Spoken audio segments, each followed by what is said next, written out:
Les missionnaires de Marie Xavérienne présentent Dessine de ma vie, Pauline Jaricot.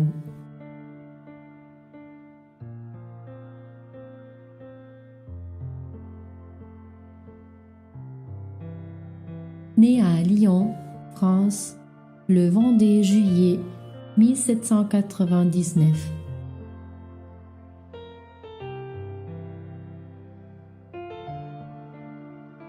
La cadette des 7 enfants d'Antoine et Jean Jaricot, une famille aisée qui possède une fabrique de soie. Son frère, Philéas, était missionnaire en Chine, mais Pauline ne semblait pas intéressée par la réalité de la mission. À l'âge de 15 ans, elle entre dans la vie sociale de la ville. Pauline, belle et vaniteuse qu'elle était, y entre volontiers. À cette époque, la présence de Dieu perdait de la place dans sa jeune vie, malgré la bonne éducation chrétienne qu'elle avait reçue.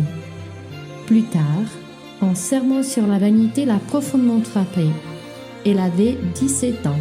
Après le décès de sa mère, Pauline a commencé à mener une vie de prière intense et a eu, pendant de nombreuses années, comme directeur spirituel, Jean-Marie Vianney, connu comme le Saint Curé d'Ars. La rencontre sincère avec le Seigneur a suscité dans son cœur la joie de renforcer sa relation avec Dieu et avec les autres. Et le jour de Noël 1096, elle a fait vœu de virginité perpétuelle. À travers la lettre envoyée par son frère missionnaire, Pauline a appris la situation difficile des missions et des missionnaires voués à l'annonce de l'Évangile. Elle se sent appelée à la vie missionnaire et commence la première coopération missionnaire organisée. Au début, elle a impliqué les personnes les plus proches d'elle, les employés de l'usine de soie, dirigée par sa sœur et son beau-frère, et plus tard, elle décida d'aider les missions par la prière et une petite contribution hebdomadaire, en centimes par semaine, que chaque personne impliquée promettait de donner. La sémence a grandi et d'autres groupes se sont joints pour aider les missions de cette manière, jusqu'à la fondation de la Société pour la propagation de la foi en 1822. Seulement un an plus tard, en 1823, la compagnie fut approuvée par le pape Pie VII et 100 ans plus tard, en 1922, le pape Pie XI déclara l'œuvre de la propagation de la foi comme étant œuvre pontificale. Dès le début, Pauline a vu la nécessité de diffuser des informations, de stimuler l'intérêt pour les missions et pour l'œuvre de la propagation de la foi. C'est pourquoi, en 1822, elle a organisé l'impression et la distribution des littératures religieuses. En 1826, elle inaugure l'association Rosaire Vivant et en 1831, elle donne vie aux filles de Marie, des personnes consacrées sans uniforme religieux, entièrement vouées à la propagation de la foi. Pauline s'intéressait de lointain sans négliger le proche.